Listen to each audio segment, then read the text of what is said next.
আল্লাহ তাআলা এটা বলেছিলেন, লাকাদ কানা ফি আসাসিহিম ইবরাতিন লিউলিল আলবাব। আল্লাহ রাব্বুল আলামিন বললেন, তাদের জন্য এই কোরআনের ভিতর আমি নবী এবং রাসূলদের ঘটনা আমি উঠায়া দিয়েছি। নবী এবং রাসূলদের ঘটনা আমি উঠায়া দিয়েছি, সাহাবায়ে কেরামদের ঘটনা আমি উঠায়া দিয়েছি। এই যে কোরআনুল কারীমের ভিতরে সাহাবীদের ঘটনা, নবীদের ঘটনা, কাহিনী আমি ঢোকায়া দিয়েছি। এই কাহিনীগুলো, এই ঢোকানোর কাহিনীগুলো সব কিছু তাদের জন্য শিক্ষণীয়। যাদের ভিতরে বোধ শক্তি রয়েছে তাদের জন্য শিক্ষণীয়। এই যে বোধ শক্তি যাদের আছে তাদের জন্য এটা হলো শিক্ষণীয়। এখন আসুন, শিক্ষণীয় কি? আমি বলছিলাম একটা দল থাকা দরকার যারা সৎ কাজের আদেশ করবে, অসৎ কাজে বাধা নিষেধ করবে, বাধা দিবে। সম্মানিত মুসল্লিবৃন্দ আমার, আখিরি জামানার নবী জনাবে মুহাম্মদুর রাসূলুল্লাহ সাল্লাল্লাহু আলাইহি ওয়াসাল্লাম দ্বীনের দাওয়াত দিতেন। সত্যকে প্রতিষ্ঠিত করার জন্য কোরআনের বাণী ছড়িয়ে দিতেন। জনাবে মুহাম্মদুর রাসূলুল্লাহ সাল্লাল্লাহু আলাইহি ওয়াসাল্লাম মৃত্যুবরণ করলেন, চলে গেলেন জমিন থেকে, বিদায় নিয়ে চলে গেলেন। নেতৃত্ব দেওয়ার জন্য একজনকে একান্ত প্রয়োজন। সাহাবায়ে কেরাম রাদিয়াল্লাহু তাআলা আনহু একত্রিত হয়ে বসে পরামর্শ করে খলিফা নিযুক্ত করলেন হযরতে আবু বকর সিদ্দিক রাদিয়াল্লাহু তাআলা আনহুকে। জোরে বলে সুবহানাল্লাহ। আবু বকর সিদ্দিক রাদিয়াল্লাহু তাআলা আনহুকে খলিফা নিযুক্ত করলেন। আবু বকর সিদ্দিক রাদিয়াল্লাহু তাআলা আনহু যখন ইন্তেকাল করেছিলেন, সাহাবায়ে কেরাম রিদওয়ানুল্লাহি তাআলা আলাইহিম আজমাইন, সাহাবায়ে কেরামরা একত্রিত হয়ে পরামর্শ করলেন। ওমরে ফারুক রাদিয়াল্লাহু তাআলা আনহুকে খলিফা নিযুক্ত করলেন। ওমরে ফারুক রাদিয়াল্লাহু তাআলা মৃত্যুবরণ করলেন। হযরত উসমান গনি জিন্নুরাইন রাদিয়াল্লাহু তাআলা আনহুকে ক্ষমতা পাওয়ার দিলেন, খলিফা নিযুক্ত করলেন। উসমান গনি জিন্নুরাইন রাদিয়াল্লাহু তাআলা আনহু মৃত্যুবরণ করলেন। সাহাবায়ে কেরাম রাদিয়াল্লাহু তাআলা আনহু পরামর্শ করে হযরত আলী কাররামাল্লাহু ওয়াজহাকা বিশ্ব নবীর পরে আস্তে আস্তে বিশ্ব নবী মৃত্যুবরণ করার পরে খলিফার নিযুক্ত হতে হতে হতে হতে হযরত আলী রাদিয়াল্লাহু তাআলা আনহু এসে পৌঁছালেন। জোরে বলি সুবহানাল্লাহ। হযরত আলী রাদিয়াল্লাহু তাআলা মৃত্যুবরণ করলেন। আল্লাহ রাসূল সাল্লাল্লাহু আলাইহি ওয়াসাল্লামের সাহাবী হযরত মুআবিয়া রাদিয়াল্লাহু তাআলা খলিফা নিযুক্ত করলেন। খলিফা হলেন, দামেস্কে খলিফা হলেন। তিনি রাষ্ট্র পরিচালনা করতেছেন।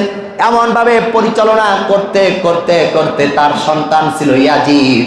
ইয়াজিদ তার বাপের সঙ্গে থাকতে থাকতে ক্ষমতার বিষয়টা দেখলো।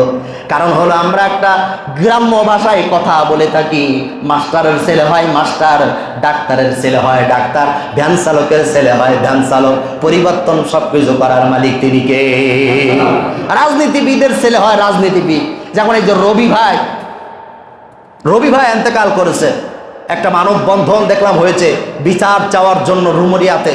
এখন এজাজ ভাইয়ের পাশে দেখলাম বসে আছে তার একটা ছেলে, ছোট্ট একটা ছেলে বসে আছে এজাজ ভাইয়ের পাশে। আমি ছবিটা অনেকক্ষণ দেখেছি। আমি বসে বসে দেখতেছি আর ভাবতেছি তার চেহারার ভিতরে, ছেলেটার চেহারার ভিতরে যেন কাজ করতেছে সামনের রাজত্ব আমিই চালাবো। তার চেহারার ভিতরে কাজ করতেছে। চেহারা দেখলে চেহারার ভিতরে, কেননা মুখ হলো একটা আয়না স্বরূপ, তার চেহারার ভিতরে কাজ করতেছে আমি বয়সপ্রাপ্ত হই, ক্ষমতার মসনদে আমিও বসবো, কাজ করতেছে তার চেহারার ভিতরে। ঠিক অনুরূপ ভাবে ইয়াজিদের ছেলে মুআবিয়া রাদিয়াল্লাহু তাআলা আনহুর ছেলে ইয়াজিদ বাবার সঙ্গে সঙ্গে ক্ষমতার মসনদ চালানো দেখতে দেখতে ইয়াজিদ শিক্ষা গ্রহণ করলো। আস্তে আস্তে করে ইয়াজিদ সবকিছু তথ্য বুঝতে শুরু করে দিল। মুআবিয়া রাদিয়াল্লাহু তাআলা ইন্তেকাল করলেন। ইয়াজিদ ক্ষমতার চেয়ারে মসনদে তিনি বসে গেলেন। বাবা ইন্তেকাল করলেন, তিনি মসনদে বসে গেলেন। ইয়াজিদ সুন্দরভাবে পরিচালনা করতে করতে তার ভিতরে একটা কুসংস্কার পয়দা হয়ে গেল। আর এই ক্ষমতার মসনদে বসে ইয়াজিদ আস্তে আস্তে শুরু করে দিল অপকর্ম, কুকর্ম, যত ভণ্ডামি আছে এই ক্ষমতার চেয়ারে বসে তিনি এটা প্রচার করা শুরু করে দিল। যত ঝামেলা, যত দুর্নীতি, যত চাঁদাবাজি, যত ধান্দামি, যত বদমাইশি সব শুরু করে দিল। আর ওই সময় যখন এই সমস্যা শুরু হয়ে গেল, এই সমস্যা যখন শুরু হয়ে গেল, আপনারা বলুন, আপনারা যারা মুসলমান, কোরআনের বাহিরে যদি কোনো কিছু চলে আপনারা মেনে নিবেন? আওয়াজ দিয়ে বলুন, মেনে নিবেন? এই যে একজন পুলিশ সুপার, এই যে একজন পুলিশ কথা বলেছে, যে যে দল করুক না কেন আমার কোনো আপত্তি নাই, কিন্তু বিশ্ব নবীকে নিয়ে বাজে মন্তব্য করেছে, আপনার মুখে দাড়ি না থাকলেও বলুন, আপনি কি এই বাজে মন্তব্য সমর্থন করবে? আপনার শরীরে তো এক ফোঁটা তাজা রক্ত থাকতেও আল্লাহর নবীকে নিয়ে কটূক্তি করবে, ব্যঙ্গ করবে, বাজে মন্তব্য করবে, কোন মুসলমান বরদাস্ত করবে? মেনে নিবে না। ইয়াজিদ শুরু করে দিল অপকর্ম, কুকর্ম। তখনকার সময়ের যখন মুসলমান যারা মুসলিম ছিল, আল্লাহ রাসূলের যারা আদর্শে আদর্শিত ছিল, সৈনিক ছিল, তারা বলবো আমরা ইয়াজিদকে মেনে নিতে চাই না, আমরা ইয়াজিদকে মেনে নিতে চাই না, ইয়াজিদকে আমরা মানতে চাই না, আর ওই ইয়াজিদকে আমরা ওই ক্ষমতার চেয়ারে দেখতে চাই না। তার কারণ যে ক্ষমতার মসনদে, যে ক্ষমতার চেয়ারে বিশ্ব নবী বসেছিল, যে ক্ষমতার চেয়ারে সিদ্দিক আকবর বসেছিল, যে ক্ষমতার চেয়ারে ওমর ফারুক রাদিয়াল্লাহু তাআলা আনহু বসেছিল, যে ক্ষমতার চেয়ারে ওমর ফারুক রাদিয়াল্লাহু তাআলা আনহু বসেছিল, আলী রাদিয়াল্লাহু তাআলা আনহু বসেছিল, উসমান গনি জিন্নুরাইন রাদিয়াল্লাহু তাআলা আনহু বসেছিল, ওই ক্ষমতায় বসে, ওই চেয়ারে বসে যে অপকর্ম কুকর্ম করে, এটা আমাদের শরীরে রক্ত পিণ্ড থাকতে আমরা কোনোভাবেই মেনে নিব না। চিৎকার মেরে বলেন ঠিক না? তারা চিঠি লিখতে শুরু করলো, মদিনাতে চিঠি লিখতে শুরু করে দিল হযরত হুসাইন রাদিয়াল্লাহু তাআলা আনহুর কাছে। হুসাইন রাদিয়াল্লাহু তাআলা আনহুর কাছে চিঠি লিখতে শুরু করে দিল, আপনাকে আমরা আহ্বান করছি, আপনি চলে আসুন, আপনার কাছে আমরা বায়াত গ্রহণ করে, দিন গ্রহণ করে, আপনার ক্ষমতার মসনদে বসায়া দিয়া আপনার কাছ থেকে আমরা সত্য দিন এবং সত্য আইন ব্যবস্থা দেখতে চাই। কিতাবের ভিতরে এসেছে 300-র উপরে চিঠি প্রেরণ করেছেন হুসাইন রাদিয়াল্লাহু তাআলা আনহু। সাহাবীদেরকে, সকল সাহাবীরা বসলো, একত্রিত হলেন। হুসাইন রাদিয়াল্লাহু তাআলা আনহু বললেন, আমার কাছে তো বারবার চিঠি আসতে শুরু করে দিয়েছে, আমার কাছে তো দামেস্কের সেখান থেকে চিঠি আসতে শুরু করেছে, আমরা ইয়াজিদের অত্যাচার তারা সহ্য করতে পারে না, আমার কাছে বারবার তারা চিঠি প্রেরণ করতে শুরু করেছে, আমাকে তারা আহ্বান করছে, আমাকে দাওয়াত করছে, তারা আমার কাছে বায়াত গ্রহণ করতে চায়। সকল সাহাবীদেরকে নিয়ে বসে যখন শুনতে শুরু করে দিলেন, সকলেই এক বাক্যে জবাব দিলেন, হুসাইন আপনি ওখানে যাবেন না, কারণ হলো আপনি যদি ওখানে যান, ওখানে আপনার পিতাজি হযরত আলী কাররামাল্লাহু ওয়াজহাহু তাকে তারা শহীদ করে দিয়েছিলেন, ওখানে যাওয়া যাবে না, কারণ ওখানকার মানুষ বড় নিষ্ঠুর নির্দয়, ওখানে যাওয়া যাবে না, আপনি যাইতে পারেন না। বারবার চিঠি আসার কারণে হুসাইন রাদিয়াল্লাহু তাআলা আনহুর চাচাতো ভাই মুসলিম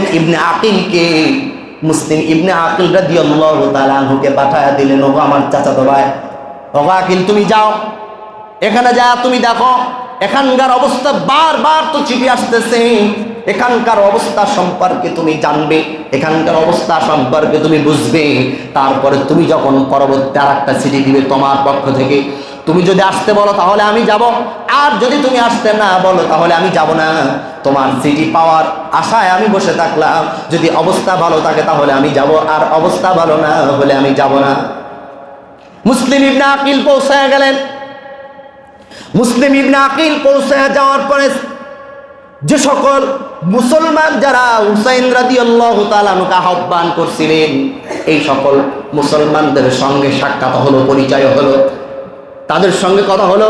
তারা প্রকৃত পক্ষে অরিজিনালি ভাবে তারা ইয়াজিদকে মেনে নিতে চায় না, হুসাইনের আদর্শেই তারা আদর্শিত হতে চায়, তার হাতে তারা বায়াত গ্রহণ করতে চায়, সত্য দিন তারা বুঝে নিতে চায়।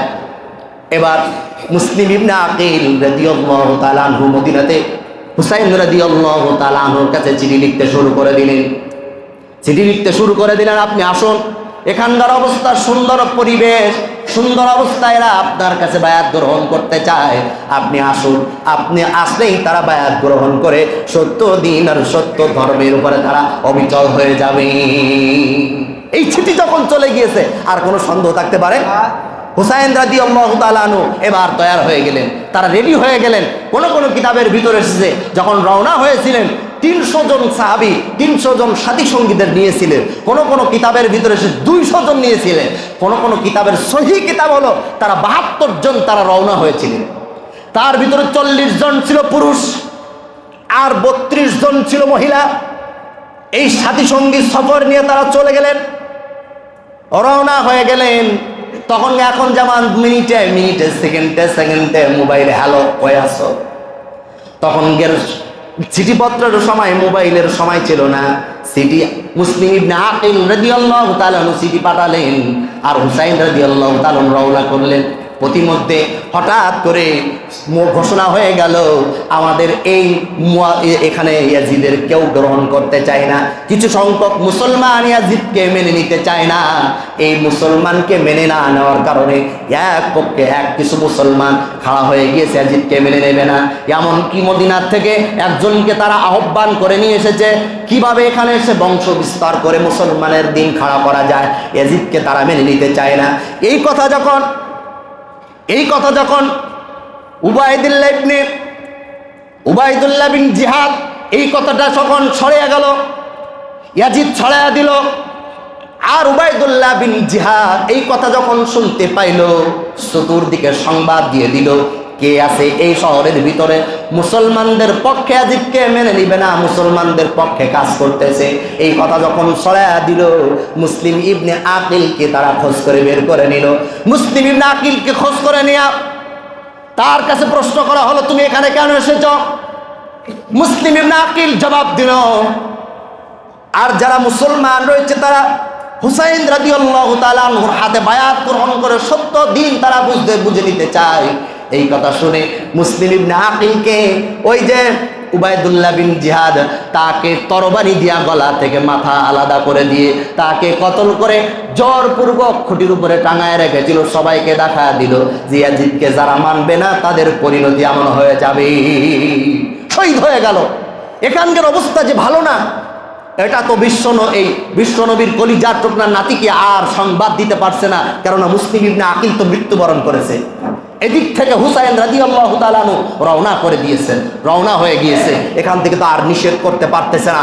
এভাবে বলা হয়েছে, মুসলিম ইবনে আকিল যে বাড়িতে ছিল তাদেরকেও তলাশ করে আনা হয়েছিল, যাদের সঙ্গে ঘুরেছিল তাদেরকেও তলাশ করে আনা হয়েছিল, তাদেরকেও কতল করে দেওয়া হয়েছিল, নির্মমভাবে নির্যাতন করা হয়েছিল। ঘটনা বলতে চাচ্ছিলাম যে পর্যন্ত এসেছি যে মুসলিম ইবনে আকিলকে হত্যা করা হলো। সময় বেশি হয়ে যাচ্ছে, আমরা এই পর্যন্ত আসতে থাকবো, কেননা আজকে এই যে মহররম আমরা পেয়েছি, এই মহররমে অনেক ঘটনা রয়েছে। আমরা মহররমকে অন্যভাবে ব্যবহার করি, চিল্লায় বলেন। কিন্তু মহররম যে কেন এসেছে, হুসাইন রাদিয়াল্লাহু তাআলা কেন শহীদ হয়েছিল, এটা আমরা আসল ঘটনা জানি না। আর হাই হুসাইন বলে মিছিল দেয়, ক্ষীর খায়, সিন্নি খায়, এটা মুসলমানদের শিক্ষণীয় হতে পারে না, চিল্লায় বলেন ঠিক কিনা? এই জন্য আমরা যে পর্যন্ত আমরা আলোচনা করেছি এই পর্যন্ত স্থগিত থাকবে। আজকে সামনের জুমা ইনশাআল্লাহ মুসলিম ইবনে আকিলকে হত্যা করা হলো, আপনারা এই পর্যন্ত মনে রাখবেন, এরপর থেকে শুরু হয়ে যাবে ইনশাআল্লাহ সামনের জুম্মায়।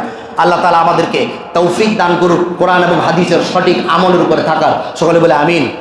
মহররম আসতেছে, মহররমের আগের দিন এবং মহররমের 10 তারিখ, ওই দিন 9 তারিখ 10 তারিখ অথবা 11 তারিখ 2টা করে রোজা রাখার নির্দেশ আল্লাহ রাসূল সাল্লাল্লাহু আলাইহি ওয়াসাল্লাম দিয়েছেন। 2টা রোজা দিনে রাখবেন, 1 বছরের গুনাহ আল্লাহ তাআলা মাফ করে দিবেন। জোরে বলি সুবহানাল্লাহ। আল্লাহ তাআলা আমাদেরকে এই রোজা রাখার তৌফিক আল্লাহ তাআলা দান করুন। কমিটির কোন বক্তব্য আছে?